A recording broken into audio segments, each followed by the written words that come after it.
All right, welcome to Out of the Blue from the Block M Podcast Network, part of the Fan First Sports Network, the podcast that will not go quietly into the night. We will not vanish without a fight. We're going to live on. We're going to survive. Today, we celebrate Rivalry Week. I am Jared Stormer of the Block M Podcast Network and MaizenBrew.com. With me, as always, Andy Bailey, my hetero life mate. Andy Bailey, a man who refuses to bleed because he doesn't care for the color. How the hell are you, brother? I am great, brother. Been a good week. I mean, we have a lot to get to recap what happened, but it's all just the appetizer for what we have coming later this week. Happy Rivalry Week, my friend. We have been doing it since 2017. We've been doing it as fans since basically as long as we can remember. It is my favorite week of the year. It is the crescendo of football, both college and pro. It's not just Michigan, Ohio State. It's across all football. But let's be honest here. This is the main course. Everything else is appetizer. Everything else is the bread they bring you. And we're not even talking like the cheddar biscuits that they serve you at Red Lobster. It's like crackers, compared to Michigan, Ohio State. Yeah, I mean, Michigan, Ohio State is the turkey, the mashed potatoes, all of that mixed together. And literally the Maryland game is just like the, club crackers for the salad. That's all it is. It's like being in a room where food is being cooked. Just being nearby, not even consuming it. Let's get through this stuff so we can get to it, man. Let's touch the banner here. A couple pro blue updates here. Colston Loveland coming on for the red hot Chicago Bears. Hate to see it with Chicago. Love to see it for Colston Loveland. He's starting to become a really trusted target for Caleb Williams there on the season. He's been targeted 38 times, caught 28 of them, 378 yards, 3 touchdowns. That's a pretty solid rookie season with quite a few games left to play. So, and he's been looking like he took a jump up physically, like starting to big boy some NFL guys out there. Excited by what he could be.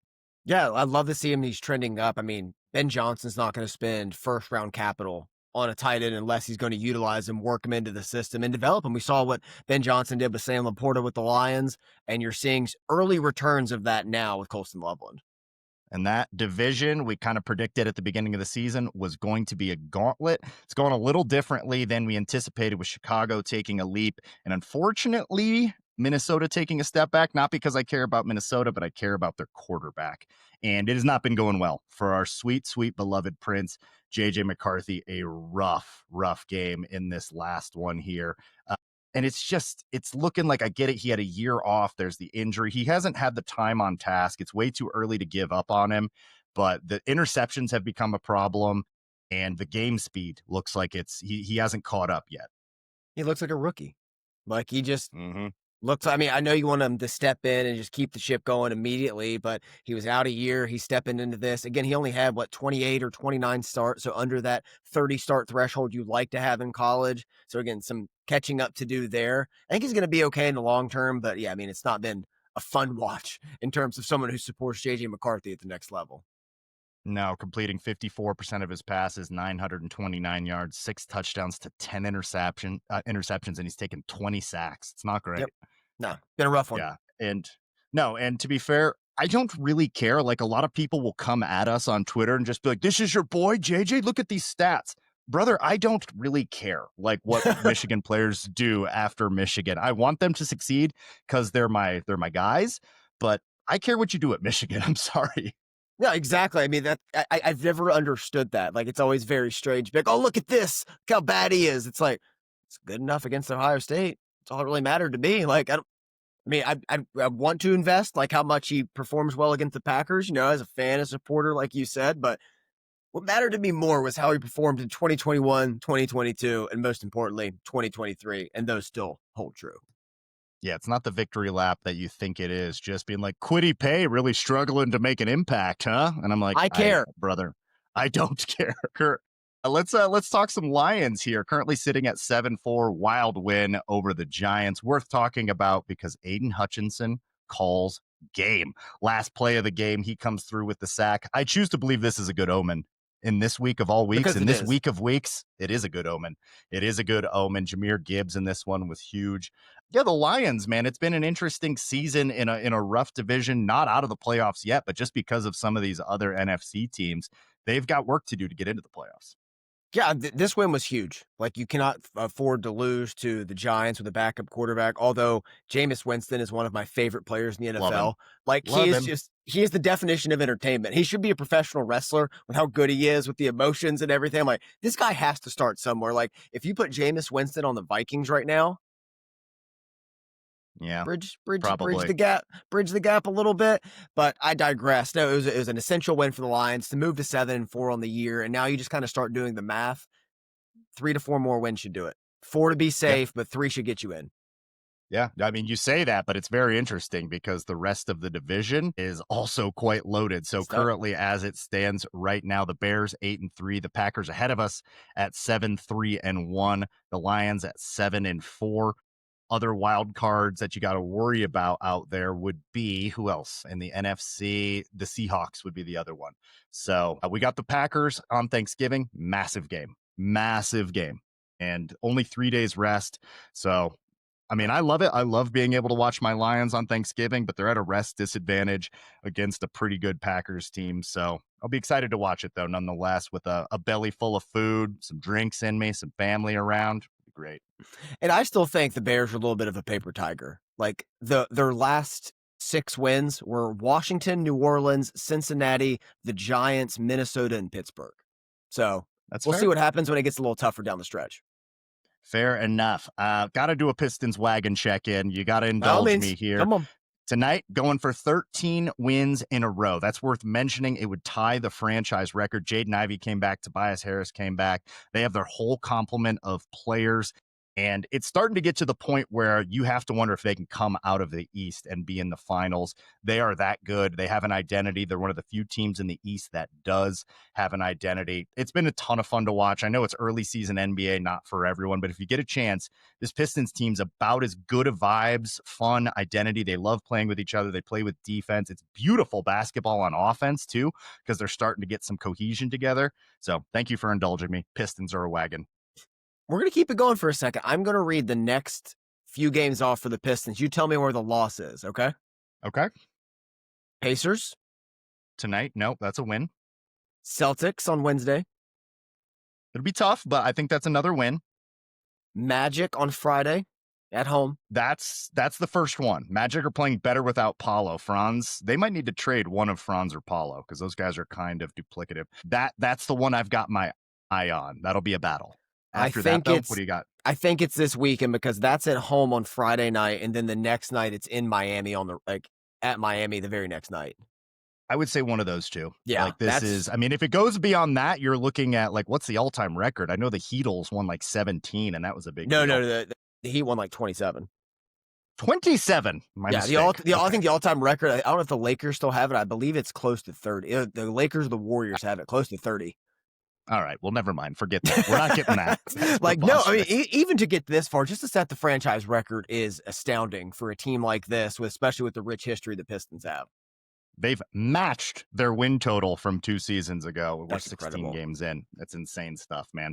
Let's talk some while we're on basketball. Tell me about this Michigan women's basketball team. That UConn game was certainly entertaining. That UConn game was outrageous. Silas Swords is just a certified hooper. Kind of captured the nightly zeitgeist. Like everybody and their brother was watching that game. And despite Michigan falling to UConn, Silas Swords went nuclear. I believe it was 8 of 14 from 3. Hit 3 down the stretch. So it was like very Caitlin Clark-esque to make this game close. It was a bona fide road game, pretty much just because it wasn't at UConn, but it's in the state of Connecticut. Like, it was a road game. This team showed some real merit on the road against the number 1 team in the country. Already bounced back, crushed Syracuse by 26, and I really don't think they're a threat to lose again until after Christmas. They are going to be must watch come tournament time. Or even, before then, whenever you get a chance, tune in. Silas Swords is a dog, one of the best names, and also just like proving to be a gamer. Still got a couple more years with her. It's a fun product, man. It is a really, really fun product. So yeah, I'm glad you were able to catch it. I was following along in the UConn game on my phone and just like trying to have a conversation with people. I'm like, not now, we're coming back. I have another Swords 3. I can't talk to you about this right now. Leave me alone. Just growling in the corner, chain smoke cigarettes and drink Miller Lights. Leave me here. Wife tried to tell me about the divorce proceedings. I'm like, not now. We're at the under 7 timeout, okay? Come back. Oh man, men's basketball versus San Diego State tonight. Late tip for all of you on the East Coast. I'll be able to watch that one, and then Auburn, like back to back, is weird in college basketball to go Tournament. San Diego State. Yeah, yeah. So I mean, when you're in a tournament, you'll see it, but back to back San Diego State, and then versus number 21 Auburn. Great measuring stick. I mean, San Diego State, no slouch either. Generally, they find a way to get into the tournament. That's a program that's got a lot of rich history. So yeah, we'll know a lot more about this men's basketball team after San Diego State Auburn back to back. San Diego State was the team that knocked out Dusty May and FAU, was it not? A couple years ago in the Final Four? Sounds right. That Yeah. sounds right. Yeah, I'd have to check your math on that, but yeah. And then on December 9th, it's Villanova. I'm looking a little further down the schedule. Then they should be able to rack up some wins. And then you've got Wisconsin, 25 Indiana. Like they've got a nice stretch coming up. If they can get through San Diego State and Auburn, they could run away for a little bit. Yeah, and whoever they get in the championship game, if they win these first two games, obviously, or even the Yep. consolation bracket, I believe there's a good number of teams in Vegas. So like this could be a really interesting 3 game stretch, kind of a preview of what to expect in March and April. Yeah, and Yaxel Lendenborg looking like he's come back from that hand injury. So Yeah. excited to watch this team, and just more time on task is really what they need. So I anticipate they're going to start getting into a groove here shortly. Speaking of in a groove, we time to circle the wagons, baby. Come on. Talk about Michigan hockey. You mean the number one team in the country? Michigan I do. Wolverines? 13-3 Michigan? So they I just do. swept Ohio State, officially moved into number one in the rankings this past weekend. Ohio State had lost 5 games coming into the series with Michigan, but all were by 1 goal. So this was like a good competitive team. Michigan beat them by 10 total goals. It was 3 goals on Friday night. It was Insane. 7 on Saturday night, just dominant fashion. TJ Hughes is now second in the country with 24 points, and Will Horkoff leads the country with 14 goals. No other offense that's played at least 10 games is scoring over 4 goals per game. Michigan hockey is averaging 5.2 per game. It is just an absolute wagon offensively, backstopped by Jack Ivankovic, who got robbed of a shutout on Saturday night. Ohio State gets one in to avoid it on a penalty kill with an empty net on a 6-on-4 with 44 seconds left in the game. So you felt Does bad that for go that. against him though? He was in. Their net was empty. Okay, got you. They pulled the goalie. Then they got the Yeah, extra. yeah. So it was 6-on-4. Dumb. So it was Yeah, like why would we pull our goalie in that situation? Yeah, no, that's you're dumb. fine. And so they did that. But I mean, Ivan Kovic still sets a career high with 38 saves in that performance, leads the nation in saves now with over 360. This week, they head to Harvard for their last non conference games of the schedule. And then the following week, right before winter break, Michigan State, currently number 1 versus number 3 in the country to see who wins the Ooh-wee. first half of the season. Doesn't get much better than this. Does not, sir. Yeah, we were recording our live reaction pod after the Maryland game on Saturday, and like every 6 minutes, you're like, "We scored again, 4-0. Scored I was again, just 5-0." slowly giving fist pumps, and it just felt like Adam Driver in Star Wars, like more goals. It's a sight to behold, man. Absolute wagon, and playing some incredible hockey on both sides too, Yeah. offense and defense. So, yeah, if you get a chance, definitely check out some Michigan hockey. Anything else that we need to touch on in the news, brother? Maybe some Max Bredesen update. Sharon Moore said it Yeah. didn't look good, but we know Max Bredesen. All fans of the program know Max Bredesen. You'll have to effing kill him to keep him out of this one. I literally think you're going to have to Nancy Kerrigan, Tanya Harding situation him and like take a baseball bat to his knee to I keep still him think out. he'd I play. think he's going to play. I think he's going to Yeah. play. Yeah. I still think he would play. Like, I mean, take off a leg. I'll give him mine. I offered it. You offered him both of yours. So you even outdid me on Mhm, that. Like, Max mhm. Bredesen's going to play. Could be his. I mean, this is his last game in the big house. It's senior day. I mean, Max Bredesen's not a professional athlete. Like, he's going to go on to do incredible things. But like, this is it. The culmination of everything he's worked for. Team captain. I'll be shocked if he doesn't play. And if he doesn't, it'll be Jalen Hoffman, Eli Owens. Hoffman, who came in this Maryland game and acquitted himself well. But Max Bredesen's a different beast, man. He's a Yep. different animal, and would love, love, love to have him out there. Especially, Michigan's gotten healthier over the last couple weeks. Still a couple guys that are banged up, but it's better than it was about midseason, where we're like, are we going to have a team to field come Ohio State? It looks like we will, in fact, have a team to field. And if you're wondering, yes, we are going to talk Ohio State in this podcast. We'll have a team to field. Some players, were not participating on Saturday. It was addition by subtraction. Did you miss Samaj Morgan? I didn't. No, I did not. I wouldn't say I didn't notice he wasn't out there. I very much did notice he was not out there. I mean, we talked how Northwestern was kind of one of the best special teams performances we've seen. This might be it. The onside kick recovery, the return game was actually a weapon in this one. It's crazy how if you use good players in the return game, it gets better.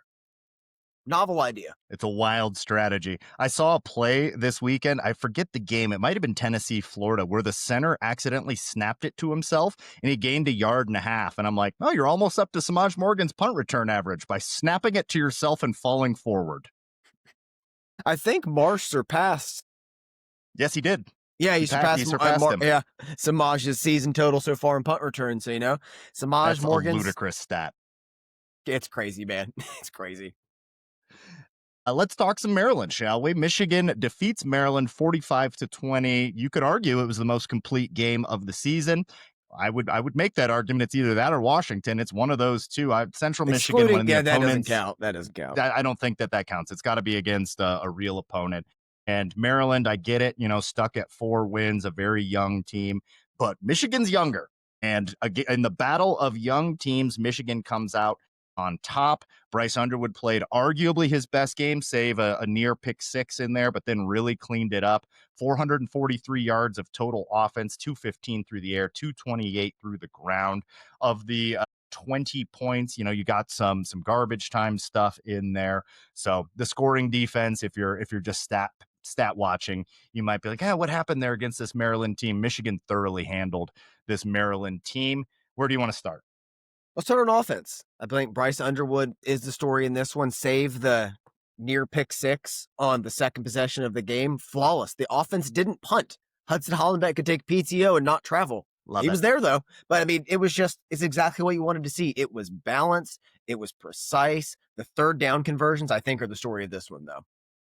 Yeah, man, you've got that third down stat and would love for you to hit on that. But Bryce Underwood, like we mentioned, throws the pick 6, but then you need to have a short memory as a quarterback. Well, throws the pick 6. It was dropped. Almost. I said almost throws the, it would have been a pick 6. But then after that, short memory, and he gets right back to dealing. And you got to see that, especially from a young quarterback. It's easy to get down on yourself and let one mistake snowball. He did not in this one. Spread the ball around, got the tight ends involved. And then, of course, that chemistry with Andrew Marsh is really, really starting to show up. 76 yards receiving and the touchdown.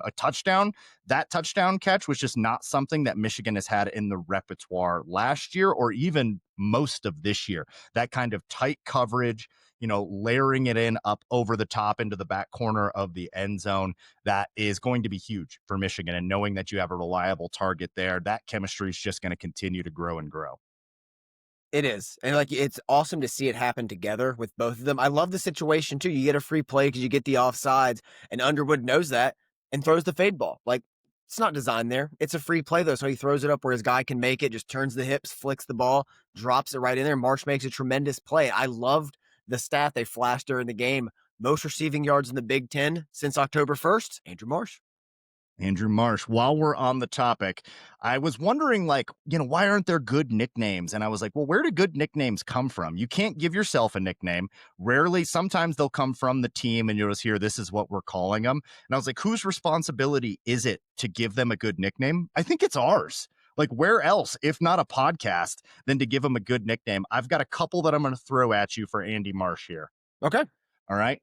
So we'll start here. This is my least favorite. He wears the number 4 nickname, or the initials are AM. So you got 4 AM there, which you could also then spin into work day because, it's like an early work day. He's out there working, but I think he's going to wear number 1 next year. So I don't think the nickname should be based off of the number. I think he switches to 1 next year. That's good thinking.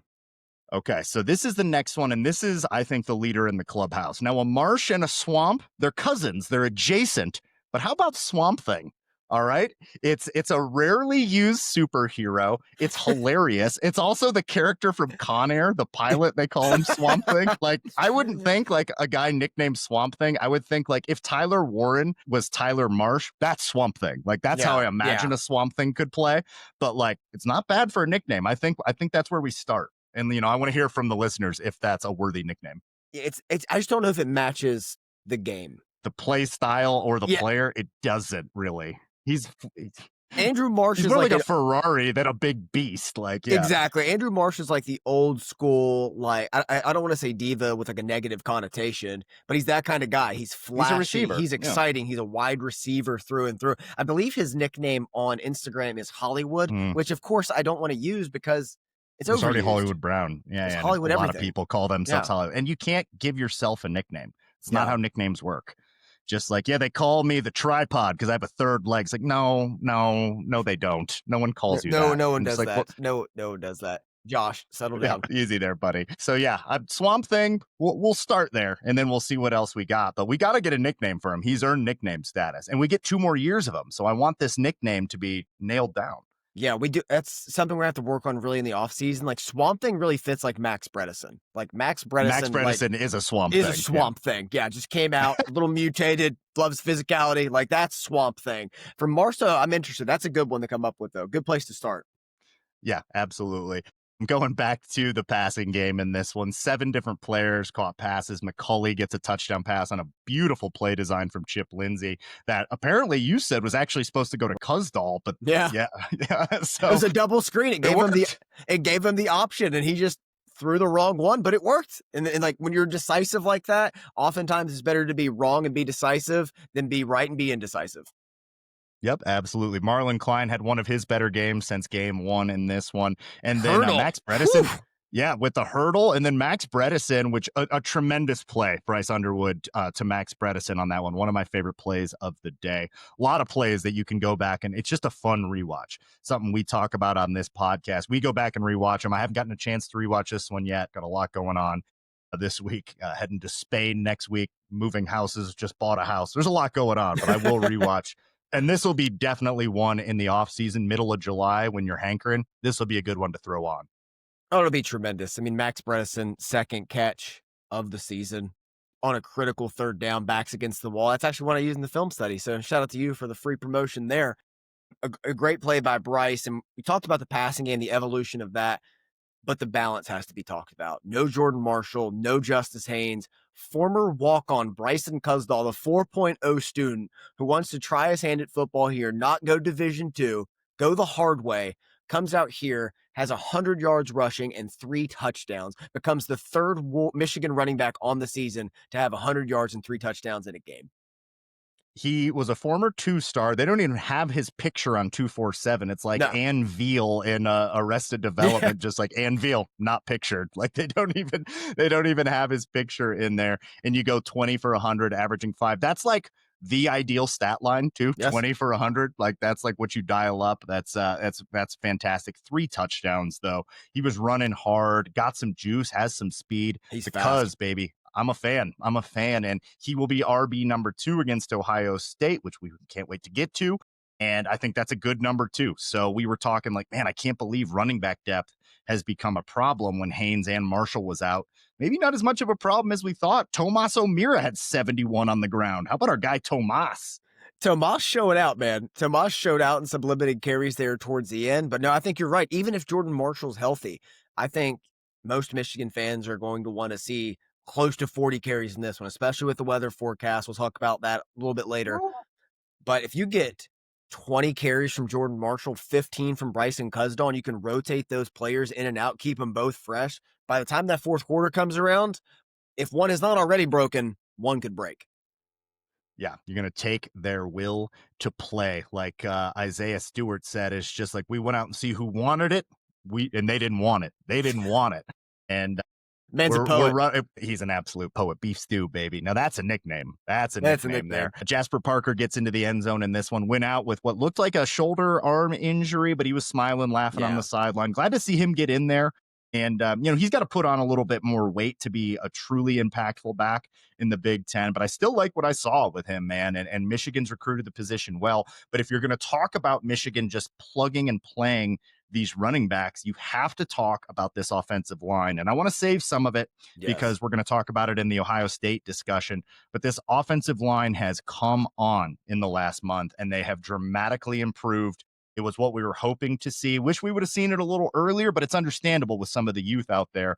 But the praise needs to be as loud as the criticism last year. I've loved what I've seen from the offensive line, particularly run blocking. Yeah, we talk about cohesion and chemistry all the time across the offensive line, and then Giovanni El gets injured. Brady Norton starts the year at right guard. You have some rotations going around, guys coming in, guys going out, Evan Link going out. But now you see a month of these guys all playing together and understanding each other, how to handle double teams, how to pass off twists and stunts and pick up different things. 4 straight games now, over 200 yards rushing. Pass protection is more connected. I mean, they're still going to lose some reps. It's going to happen, but there's a better understanding, and Bryce is trusting them in front of him as well. And when you put it all together, you get a dominant performance like this. I mean, this was dominant.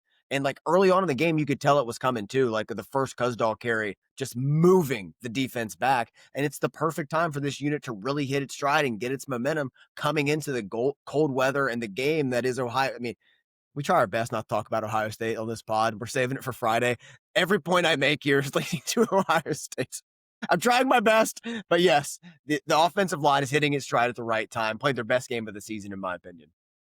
You're like Robert California trying not to talk about sex in the office. I'm trying so hard.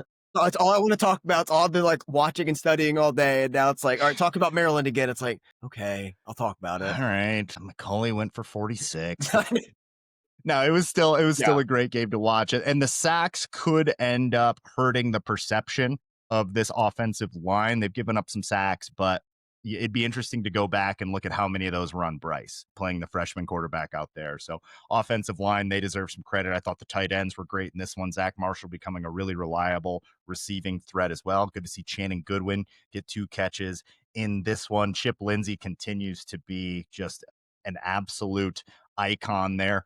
We were talking about this in the group text. Like, if I told you that I'm going to introduce you to Chip and Wink, would you think I'm introducing you to coordinators at the college level or 2 animated mice in a Disney movie? I thought you'd be introducing me to like your drinking buddies at a bar that are just like old Chip and Wink, staples. they're like 96 Yeah. years old. Just ripping darts. Like, this is Chip and Wink. Like, I talk to him every week. It's like, oh, hey guys, They how's it both fought in going? the Korean War. Yeah, exactly. That's what I think about with Chip and Wink. It's like, okay, but I could also call a hell of a game too.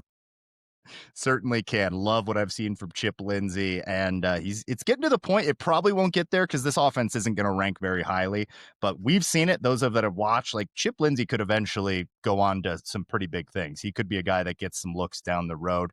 I don't think there's any danger of it next year, but he's called a hell of a season so far. I really like what I've seen from Michigan's him. offense last season in total offense was 129. You guess what it is this season? Total 61. 38.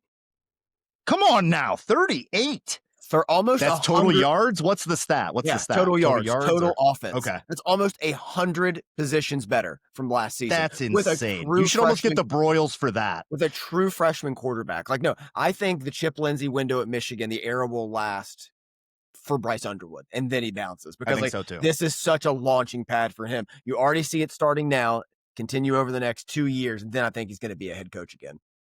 I could see it. I Yeah. could definitely see it. 38. That's crazy. That is insane, man. That's absolutely insane. Mike Capana got into this game. It's not dead. The dream is not dead. He was kind of an early season guy for both of us. I think the Sklar's were kind of in on Capana as well. He's been injured for a lot of the year, so we'll see. I mean, some guys have stepped up now, so he could still be a transfer candidate. But I like what I've seen from Capana in limited reps. Just got to stay healthy. That's the only thing Mhm. with him. I worry about that long term about his career at Michigan. If he can just stay healthy, though, I think he could be an asset. Yeah, absolutely. Anything else on the offense, brother? We can switch sides of the ball. Yeah, I think we hit on most of it. Third downs, they were outstanding in this game. I thought that was really the narrative going forward. Michigan finished the day 12 of 14. Michigan is now the number 1 team on third down conversions for the month of November.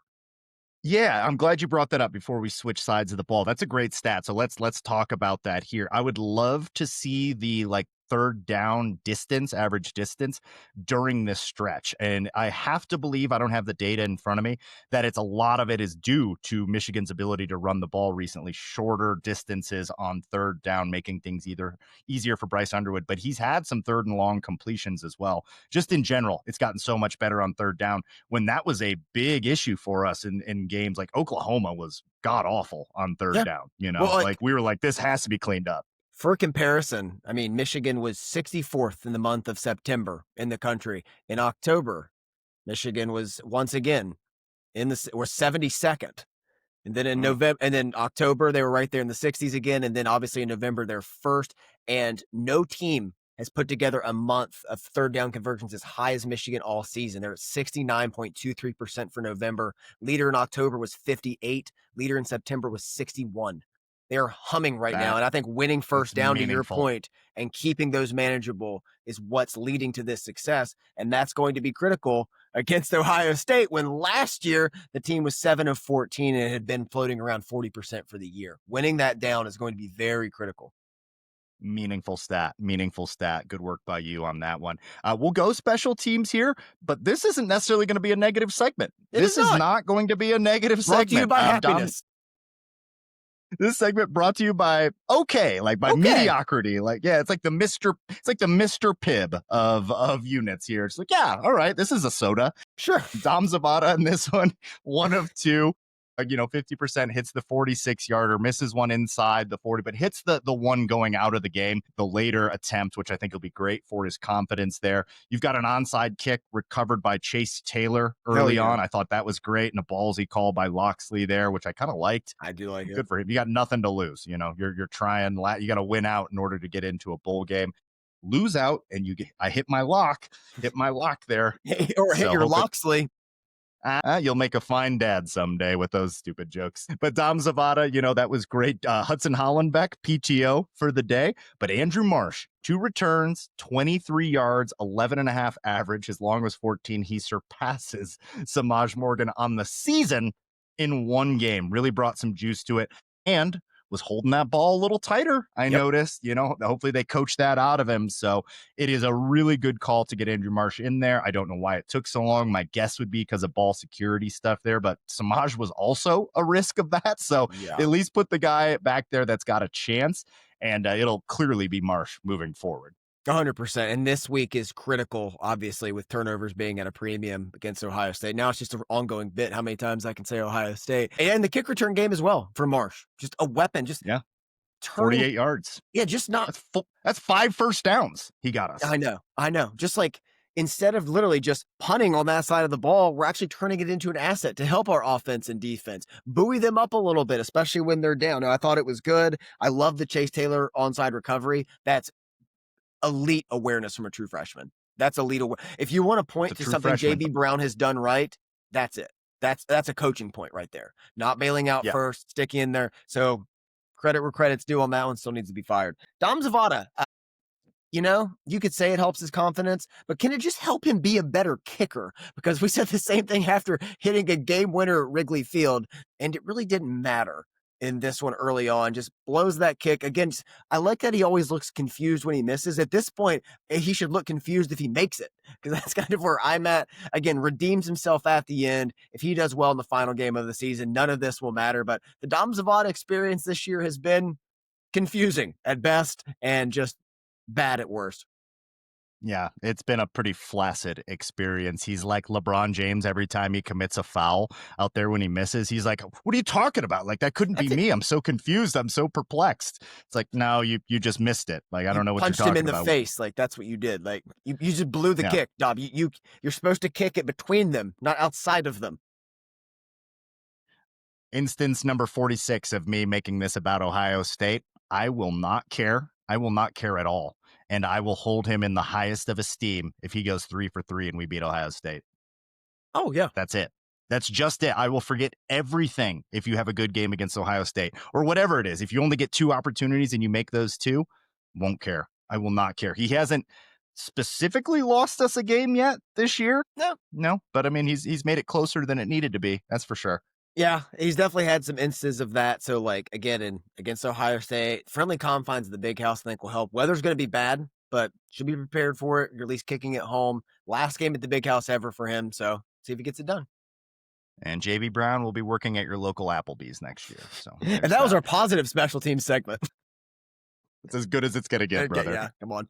Let's switch over to the defense. They allowed 20 in this one. Like we said, context is important. I thought this was a strong day from the defense. Some good individual performances, but felt like a real team effort here. Yeah, Got some guys back. Rolder and Sullivan played in this one. I didn't even notice Sullivan. I'm a bad started. fan. I don't know what happened there. Started in it. I'm just a bad fan. I don't know what's going on out there. But yeah, having those guys back is huge. Houseman did not travel in this one. By all accounts, he will be back next week. So where do you want to start with the defense, man? I thought that this was a solid, maybe a B plus, A minus performance. I thought it was really good. Yeah, I mean, outside of the scripted drive in the beginning, you knew they were going Mm-hmm. to have some stuff to throw at this defense. Everything really settled in. I mean, with outside of garbage times, it was 2 field goals. And I think the theme that's continuing over with this defense now, week over week, is bend, don't break. Like, give them some yards, but see if they can make it all the way in the end zone because the red zone defense has been really sturdy in November. Yeah, and it'd be interesting to talk. Maybe we'll have Ryan Brown from Central Catholic back on again and kind of talk about when you have different personnel and you're working in young guys, does that kind of change your approach big picture to running a defense? Like we knew we weren't going to be what we were last year because you lose Mason Graham, Kenneth Grant, Will Yeah. Johnson, all of that. And I'm wondering if like he had to change up the philosophy. Like we can't play the same way this year. We've got to play a more bend but don't break. They've been strong in the red zone for the most part. Scripted drives have been a problem. Missed tackles more. I would like They've been zero cleaned missed up. tackles Yeah, on they the said year, but they've been they've been cleaned up a cleaned up. lot, Yeah. Yeah. but it's still big picture would be something that I would, when I'm talking about this year, Yep. when we go back historically, I might say missed tackles was a concern there. But a lot of young players, again, getting in. Jordan Young becoming like essential personnel out there. I think he outsnapped Jaden Sanders in this one. Like he's now kind of the young guy that's really getting in there. Mason Curtis gets the interception in this one. The ferryman, the jingle jangle of change in his pocket was good to hear that again after missing it last week. So yeah, and that really turned the game. So yeah, I thought that that Wink Martindale, he's really got a feel for this team now and how to win and situational. Like he's an OG, man. Like Wink Martindale just knows what he's doing out there. And if he's got another master class in him, I think that's yet to be played. It's yet to be seen.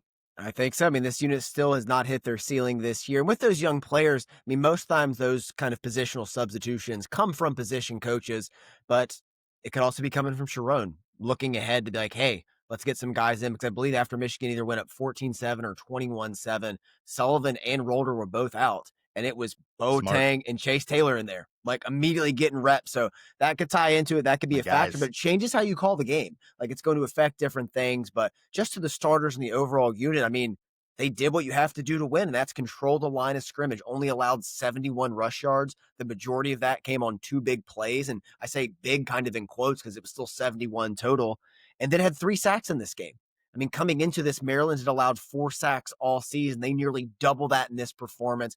Did some interesting things on the back end by mixing up the coverages, showing one thing, giving them another. And we talked about like the offense kind of hitting its stride at the right time, just like last year against Northwestern. The defense is doing the same thing.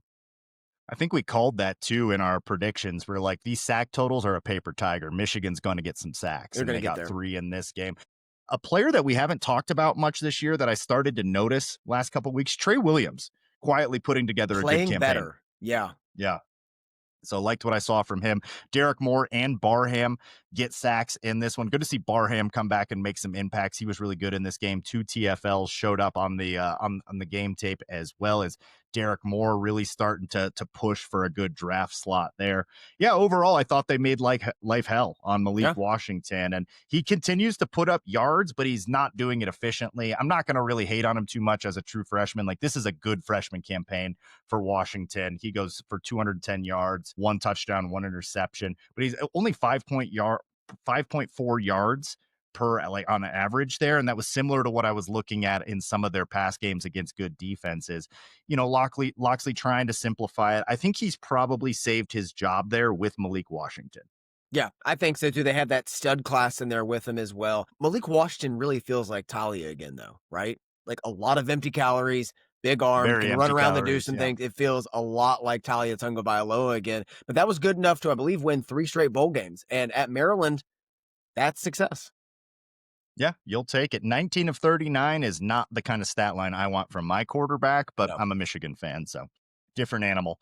Anything else on the defense or this game as a whole, sir? And then we're turning the page. And once we turn the page, that page will not be unturned. Oh, I will. One last thing. Zeke Berry pass breakup was a Oh, thing of electric. beauty. And like, if you want a secondary to get some valuable reps before we turn the page to that other team, this was a great game to do it again. You hit it the nail on the head with 39 pass attempts, a few trick plays thrown at you, test the discipline, and I thought they held up well.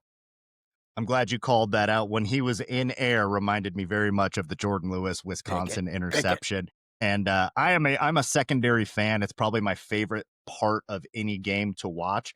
And our secondary this year, it hasn't really been as exciting. There's been some picks, but not a lot from Jair Hill and Zeke Berry. Those picks have come from Cole Sullivan and Mason Curtis Yeah. and other places on the roster.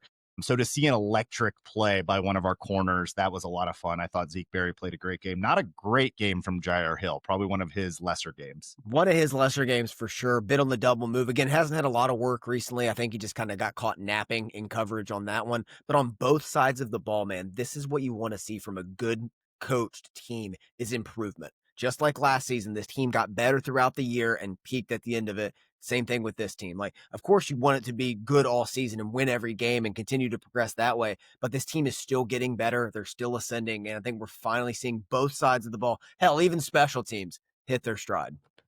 Give them a little love. All right, let's take a quick break. When we come back, we are turning the page. We are going to do a little gimmick here to get ready for Ohio State. We will be going live on Friday. That'll be the big preview. But come on now, there's just too much for one pod. We've got to talk some Ohio State. We will be back right after this. All right, we are back. We are righteous men. College football is very good, especially in a rivalry week, and it is officially rivalry week. It is time, my friend. This is why we do it. This is why we get up. I'm pretty sure it's why I was born. I've been Oh yeah. wondering, like, what is the purpose of this? I think it's to talk about games with you, with our listeners, about something that we love so dearly. It is the Michigan Ohio State rivalry. It is the best rivalry in all of sports, and it is at home this year in Ann Arbor. Gonna be a cold, blustery day. Precipitation possible below 30. Possible 5 in a row. Likely. Come on, baby. Come on, baby. Let's do this. Let's get fired up. Oh man, I'm so excited. People always ask me at work this week, like, "Hey, like, are you excited for Thanksgiving?" And I respond, dead ass, look them in the eyes. No, I am not. This is Michigan Ohio State week. Let's celebrate Thanksgiving. Let's celebrate Michigan. That's why we have a feast. We have a feast before battle. Like that's what you do. Yes. You get ready for this. All eyes are turned to this. I've probably rewatched 4 classic Michigan Ohio State games already this week, and it's Monday. Just getting into it, man. This is why we do it. There is nothing else like this. I can't imagine covering a team that didn't have a game that means this much. Oh my God. Yeah. Imagine if we were just like Oregon State fans and like we have to Oh. like, yeah, all right, we got Oregon State versus Washington State this week. Well, their And rivalry is the Civil War, and I'm sure they'd rather relive the real Civil War than keep playing Oregon every year. how are you going to call it the Civil War when you weren't even in the Union during the actual Civil War? That's preposterous. That's honestly a great point. You should raise that to somebody. Hey, they should listen to you. Right, a strongly worded letter, brother. I got a little gimmick for us for this piece on Friday. You know, we'll cover a lot of ground on Yeah. Friday. So for this one, I want to do a little "that's true," "that might be true," or "that's ridiculous." Ohio State edition. You ready? All right. Yeah. I haven't seen any of these, by the way. I love it. I love it. My man doesn't need it. Stay ready so you don't have to get ready like Bryson Cusdall. All right. So, little warm up question. We'll fall back a little bit to Bryce Underwood. Bryce Underwood, after Maryland, had his best day in a Michigan uniform and is playing his best ball going into the game. What are my options again? Is hell yes an option? That's true. That might be true, or that's ridiculous. You answer however the hell you want, my friend. You've earned that right. Hell yes, for several reasons. One, Bryce Underwood's traditional drop back game has improved tenfold over the last month. Two, his RPO game, we saw it against Northwestern. We saw the spiral a little bit, but the RPO reads have been there, been in the bag. He almost threw a pick 6 in this, immediately shook it off and got right back into the fight. Is reluctant to run at this point. That's when he's at his best, keeping his eyes down the field, making plays. And lest we forget, this was on the road. This is where Sharon Moore has struggled. This is where Bryce Underwood has struggled outside the friendly confines. No, Nothing phased him in this one. It was only the fourth time all year Michigan has not scored first in the game, and in those first 3 games, Michigan was 1-2. Underwood didn't blink. He outdueled Malik Washington. Stats can say what they want. He was the better quarterback. He won the game, and he's playing his best ball of the season. I agree. That is true. And I'm so excited to see what he brings to this rivalry. Obviously, his first chance at this one. And he hasn't played in anything as cold as what we're expecting on Saturday either. Be interested to see how he handles that.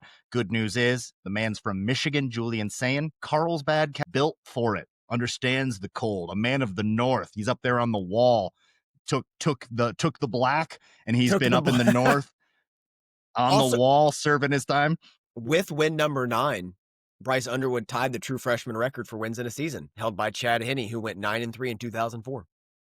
But we should fire Sharon Moore, right? We should get rid of him. Yeah, he's not good enough. No. Neither side of the ball, 9-2, everything on the line heading into Ohio State. No, I need more than that. Yeah. While we're on that topic, producer Tony, shout out to him and you who found this. They showed this graphic in the Maryland game. The 2023 team, the amount of snaps that everybody, like the big players in that game had.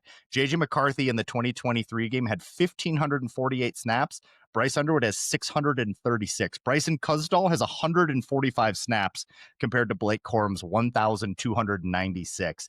This is not an experienced team. So context matters. Context matters.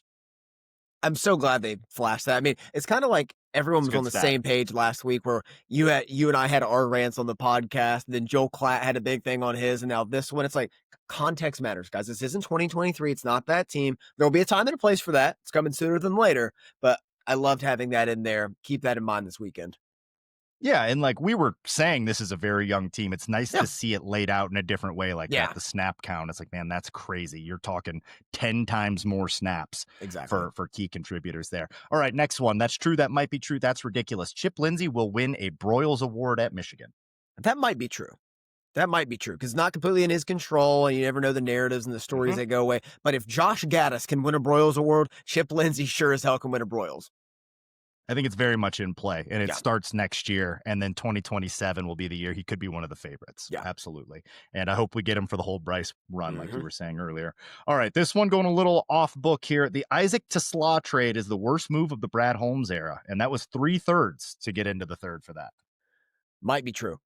I have to go through and comb over some other ones, but like that one is firmly in consideration. Like the only reason like it could be false is just because like there could be a miss here or there with a certain player that's actually producing. At worst with Tesla, like he's just not that. He just doesn't have it. Like there's not too much of a negative effect. There's just an absence. Yeah, I'm with you there. I'm not too sold on it yet. I mean, we'll see what he does next year, but felt like we could have used a guard or an edge rusher there. And how much I got a question coming up so I'm going to save that point there. All right, that's true. That might be true, or that's ridiculous. Arvell Reese currently is the overall best player that will take the field on Saturday. Linebacker for Ohio State. That's ridiculous. No. Come on now, let's go. That's ridiculous. He's not even the best player on his own team. Like I love the hype because it's like having a shiny new toy and it's like looking around at him. But like I've watched a ton of Arvell Reese this year. Great player, first round player. But Caleb Downs is the best player on that defense. Caleb Downs will be the best player on the field this weekend. Like he's an elite safety. He's doing all. I'm going to stop because this makes me sick to say nice things about the Scarlet and Gray during this week. So no, that's ridiculous. I love it. I'm here for it. I do like Arvell Reese, though. I think he plays a style that I would enjoy at Michigan. I'm mad he's at Ohio State. Same with Downs. I like the way Downs plays. All right. Independence Day is the best use of Will Smith in his career. Best use of Will Smith. It's not the best Will Smith performance. It's maybe not even the most iconic. It still might be a tie for me with this. So this might be true. I know the number one. It's Men in Black for me. Like those are the two. Those are the best use of him. Yes, he's so great. You like the young, swaggering, like confidence of Will Smith in the late '90s, and then you pair him up with like a Jeff Goldblum, like you do in Independence Day, or Tommy Lee Jones, or a guy. Like I think it's just a year later. I think it's '96 and '97 respectively. So close. That time frame. That's our Will Smith. That is my Will Smith, and the swagger, you hit on it, where he's just got the charm. He's He's so sweet cool. He talking. is the coolest He's person. the coolest dude. Yeah, absolutely. All right, here we go. Getting back towards Ohio State now for the stretch run here. If Sharon Moore beats Ohio State again, he should be given extension and paid the likes of Signetti's and the Kiffins of the world.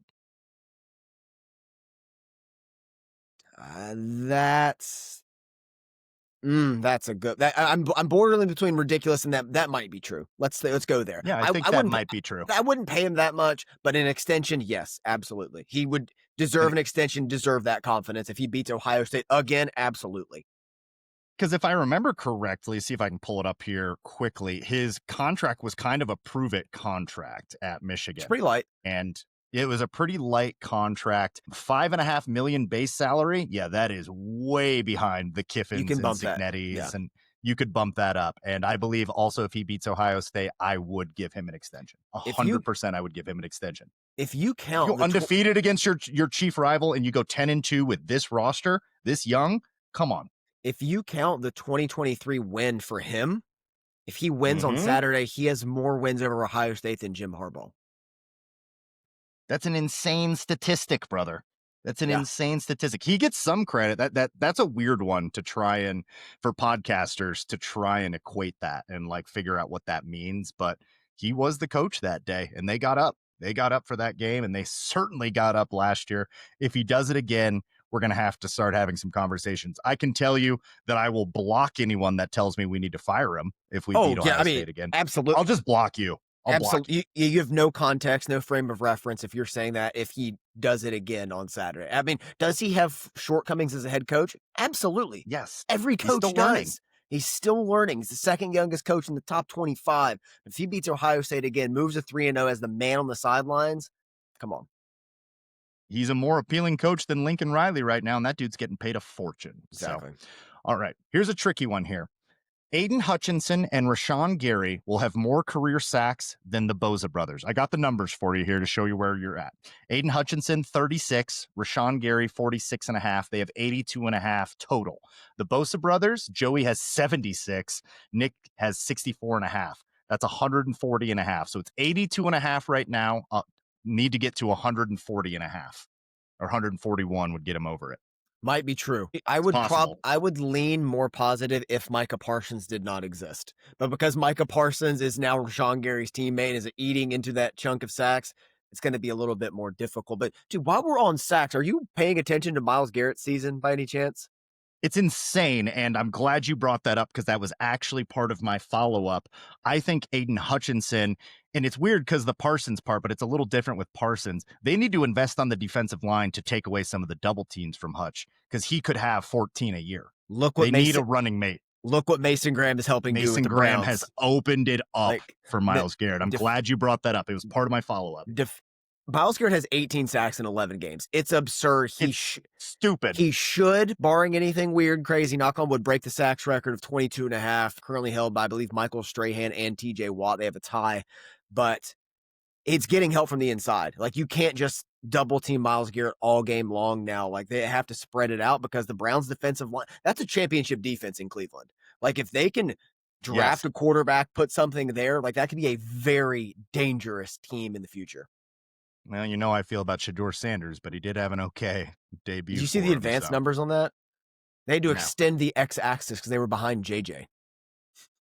I'm not kidding. So don't trust. Extending of the x-axis is a hilarious statement. I had to extend the x-axis back.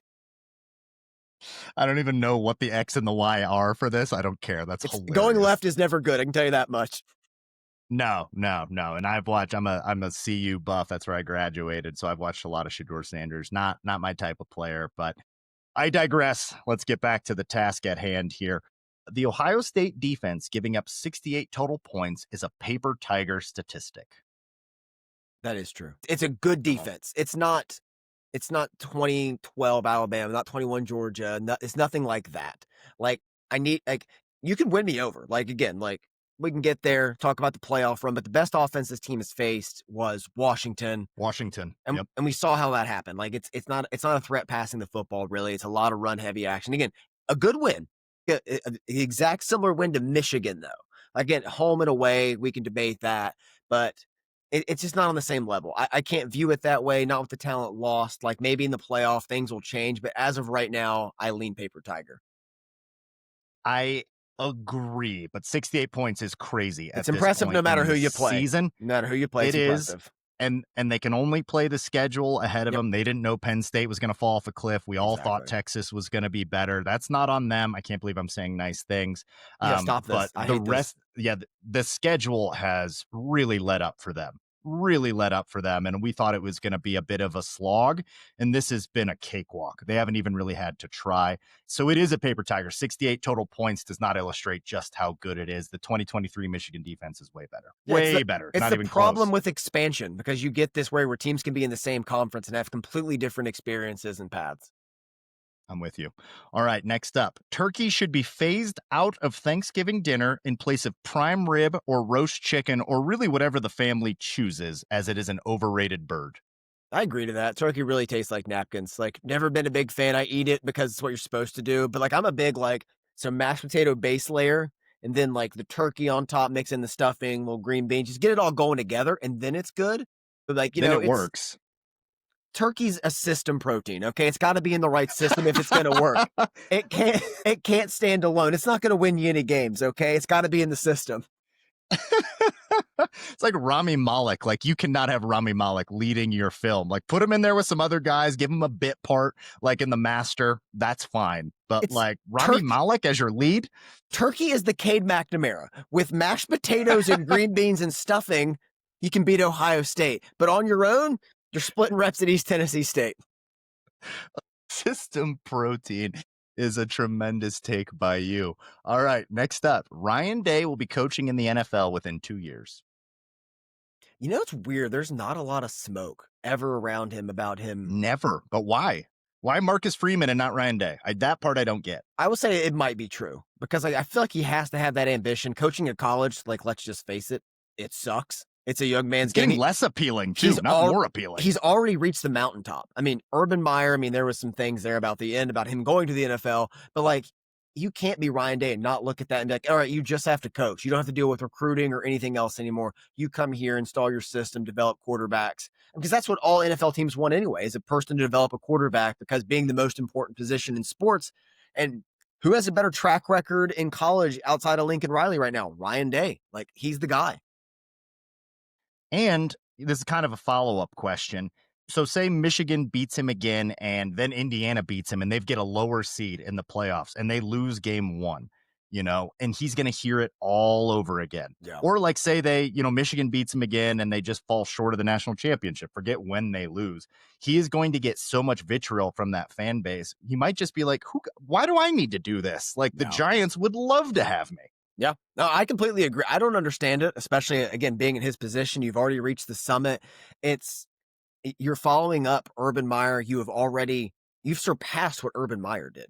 Like, he doesn't have that stupid loss in the middle of the year to Iowa or Purdue. They have the same amount of national championships.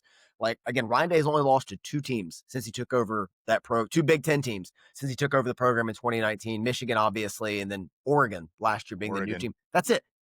That's it. So altogether, he has 5 Big Ten losses in 4 years and since 2019. Yeah, I just wanted to put it on the podcast because you're right. Nobody talks about it. We talk about it in our circle here, and maybe we've brought it up on the podcast before.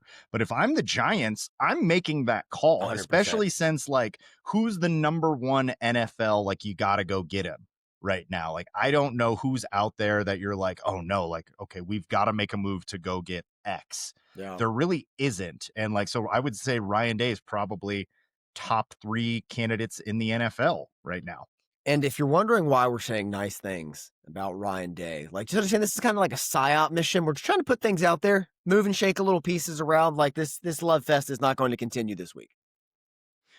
Also, like, I'm a little different with the Ohio State rivalry. I'll show respect. I obviously hate them, but I'll show respect because I have respect for the rivalry. You and have my to relationship have the rivalry.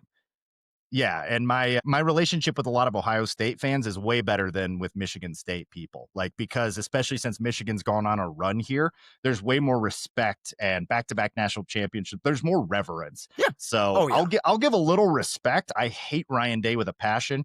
You'll never convince me he didn't hire his brother to start the investigation Nope. into the sign stealing stuff. Like, I'm convinced of it, but obviously I'm way too close to this. Yeah, I obviously hate Ryan Day, but I have some respect for this rivalry that I don't have for the Michigan State rivalry. Oh, no, All right, especially if you don't live online, like, if you don't have that kinda interaction and just talk to people in real life, like, it's so much mm, better. yeah, absolutely. Here's a fun one. Jair Hill or Zeke Berry could move themselves into the first 3 rounds of the draft with a big game on Saturday. Why Sunday? Oh, absolutely. First 3 rounds, absolutely. I think that's in play. First round, I think, is out of the question, but if you're talking, like, top 100 pick, like Jair Hill or Zeke or the big one, probably Jair Hill just because of the frame. People will look at that and Mhm. project, although I think Zeke's a better corner. But, yeah, very much doable.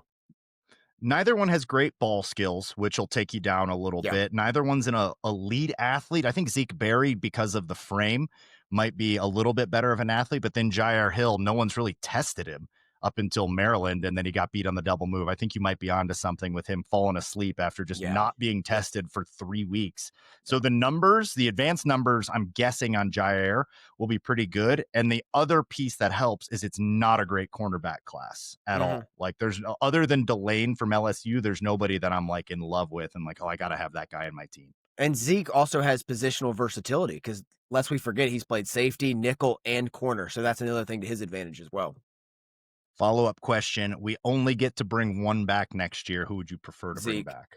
Zeke? I Zeke. figured. Yeah, Yeah. yeah. I figured Zeke. I'm leaning Zeke too. All season, though, I was going back and forth on these guys.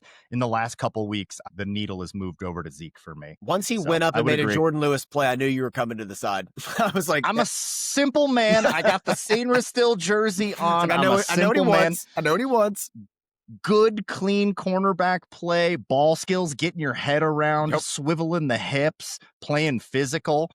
I'm with you. And the physicality wins me out on Zeke Yeah. Berry, I think. Man, I can't wait. Like, I cannot wait. Saturday, or excuse me, Friday, when we go live, I think we'll get way more into the weeds about matchups and the specifics of the game. So can't wait to talk about Jair and Zeke versus whichever of their wide receivers play. We'll see if they get both of them back. I would imagine Jeremiah Smith will play. Yeah. Carnell Tate, We'll see. we'll see. If Michigan beats Ohio State by running the ball effectively on Saturday, this offensive line should move into the top 3 for the Joe Moore Award. Yes. I completely agree with that. Yes. Against this Ohio State defense that we're just talking about with the historic point streak and all that, if they run over this team and win the game by doing it on the ground and limit Underwood to like 15 throws, hell yeah, absolutely. Yes, I agree. That is the correct answer. And you might look at some of the stats and the sacks in particular, but that's not how you have to view this. You need to be someone that's watched the games all season long. Because I really like the Iowa offensive line, but that's Good. kind of fallen apart a little bit, Mhm. or at least for the whole Iowa team. So if Michigan finishes 10-2, I think like Notre Dame's going to be up there. But that they'll probably win it. They'd probably be, in my opinion, the leader in the clubhouse. Yeah. But like, who else is up there for you? Probably Texas Tech.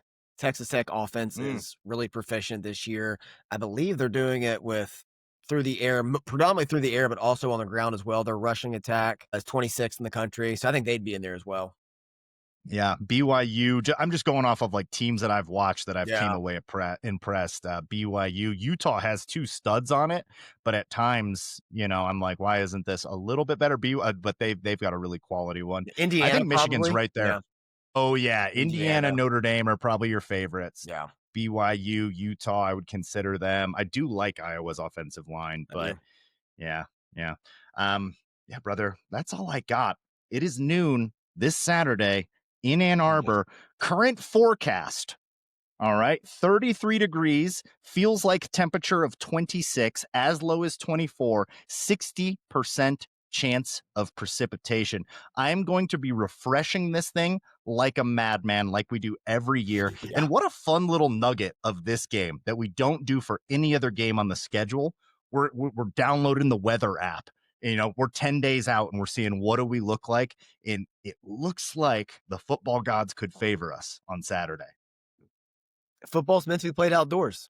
This is like I wish the Lions had an outdoor stadium, man. I really did. If the Packers can Yes. play outside, the Lions with that run first attack, but different story. Absolutely. I mean, it immediately just brings you back to 2021. Like, that's what it brings you back to, and that's what this Maryland performance reminded me of on Saturday. Was in 2021 with a third string running back. This team tore through Maryland on the road, carried all that momentum into the Ohio State game. Would love to see that again on Saturday from this team. So we know the crowd is going to be up for it. Do you think they get to 2021, 2023 levels? Because the crowd was excellent in I both of those games. it could.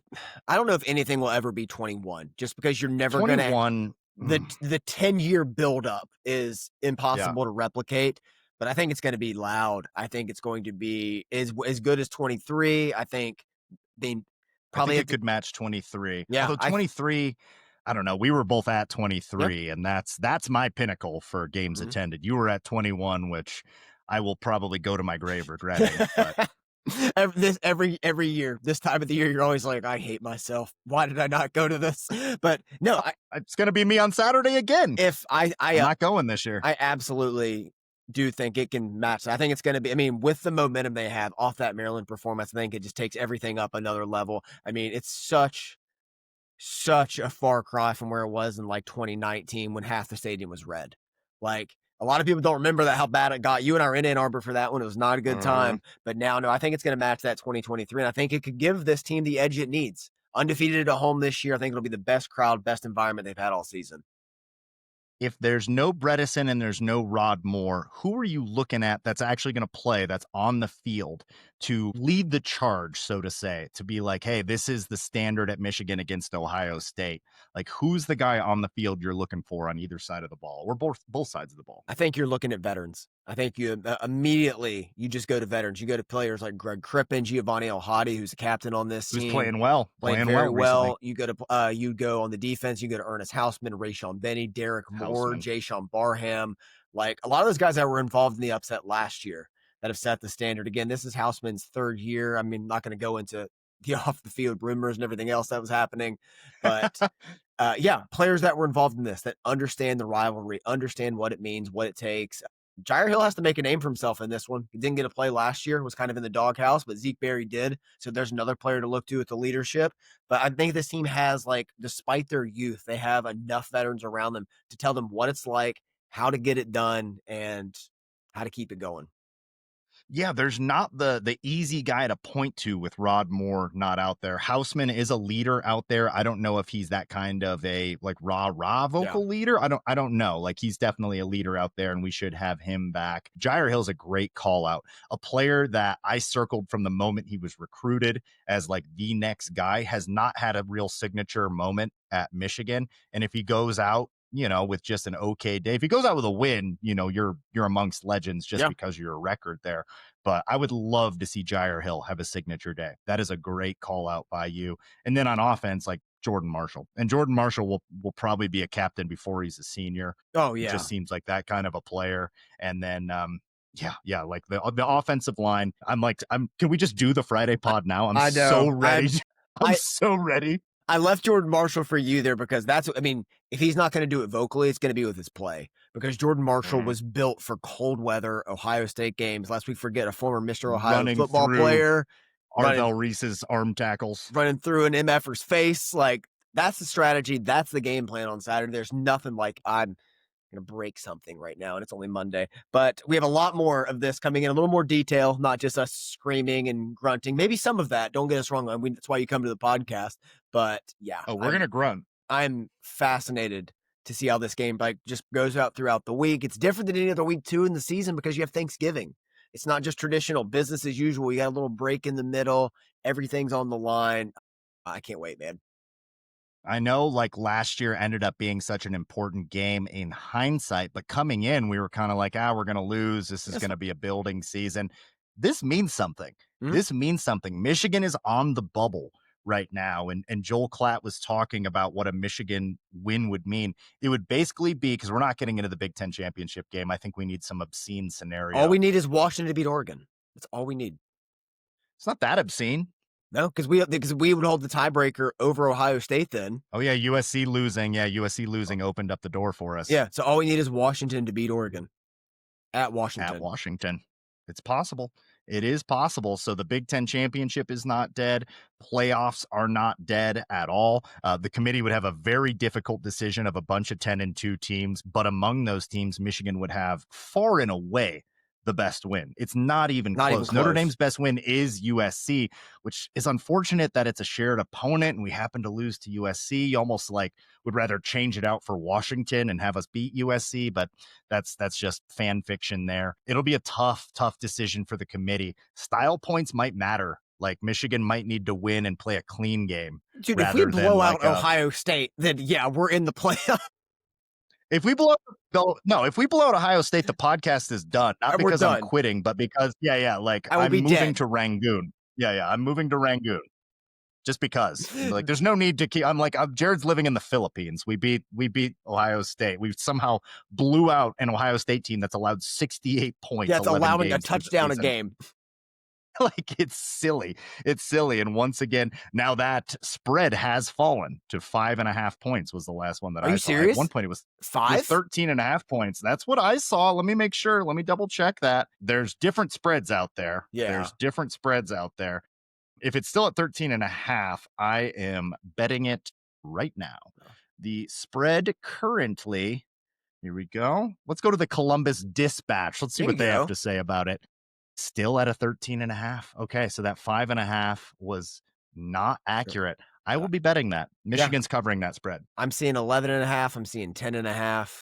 So, yeah.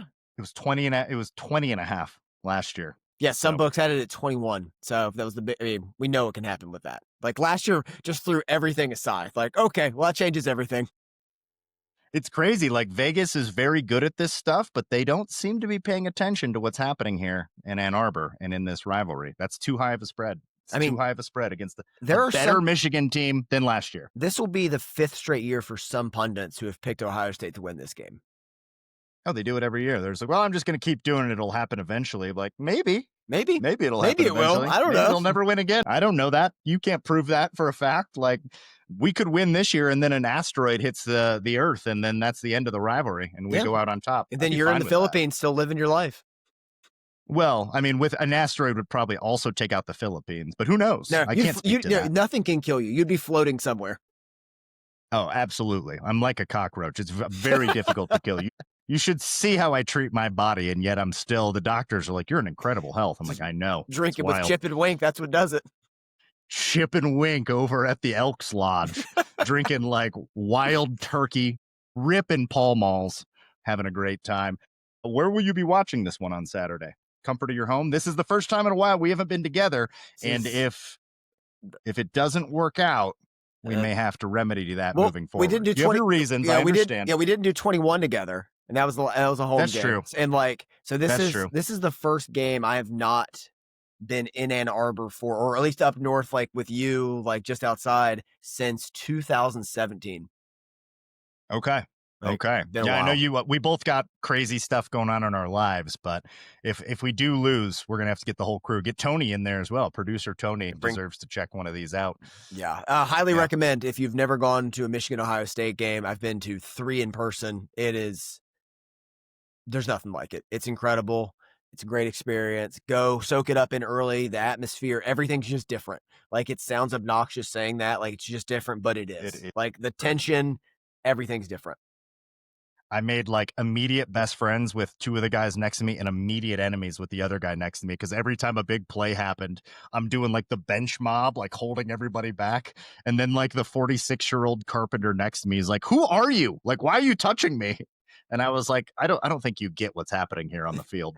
You don't understand, sir. This is why I'm here. I'm here to do this. Like Jared's best in the middle of the group. Like you put him on the edge. Hey, understand what you're getting yourself into.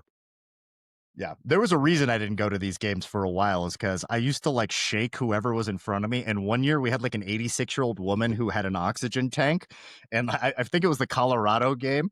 And like a big play happened. I like shook the woman in front of me. Her oxygen tank's rattling. She's like, oh dear. And I'm just like, get hyped, Gladys, get hype. Jared killed a woman, then had his picture everywhere. So he couldn't go back for several years. That ban is passed. I just wear a fake mustache. I'm in. We're good I'm now. in like Dave Flynn. Brandon's gone. Jared's set. I'm back, baby. God, I can't wait. We are So going to go excited. live on Friday. We haven't nailed down a time yet, but we should be able to go earlier. Most people off of work on Yeah. Friday, and we should be able to go early. I don't plan on working, so Yeah. let's nail that down. We'll go live, but then that podcast will be out Friday evening. We'll get it out as soon as we can, so Yeah. that make sure you get a chance to listen to that before Saturday. Get you hyped for it. Would love to go Wednesday or Thursday. It's difficult with the holidays. Yeah. So is what it is. Friday is the day. Thank you to everyone this season. I owe some people some t-shirts. I got to put it on the podcast to keep myself accountable. It's been a crazy year, and I owe some people some t-shirts, some Out of the Blue t-shirts. I owe you and Tony some Out of the Blue t-shirts. Got to get those in. So I'll get those in this week so we have them to commemorate what's been a fun season, man. It's been a fun season with a chance to make it an excellent season. Excellent season. Like we said it on the last podcast. If we beat Ohio State, saying it's a successful season is an understatement. Undersell. It's a good season right now. No matter what happens Yes. on Saturday, It's a good season. it's a good season, but a win on Saturday takes things to a whole other level. 100%, brother. All right. Thanks to producer Tony. Make sure you like, share, subscribe wherever you get your podcast. Share our work. You know, we really tried to grow this year. We saw the numbers tick up a little bit, but those are rookie numbers. We know there's a lot of Michigan content out there. Tell your friends about what is, in my opinion, the best Michigan podcast. Maybe I'm biased on this, but you know what? We put the work in, my friend. Andy, shout out to you who's put the work in this year. His film studies over on maizenbrew.com are elite. We could potentially be just starting. If Michigan makes a playoff run, we'll continue doing 2 a week. If Michigan's in the playoffs, you know, we'll keep doing 2 a week until they go, and until we know our fate, at least in the bowl season. Anything else from you before we call it? I'll see you Friday. See you Friday, brother. I'm Jared. That's Andy. This is Out of the Blue. We'd like to remind you that especially in rivalry week, wherever you go freaking blue.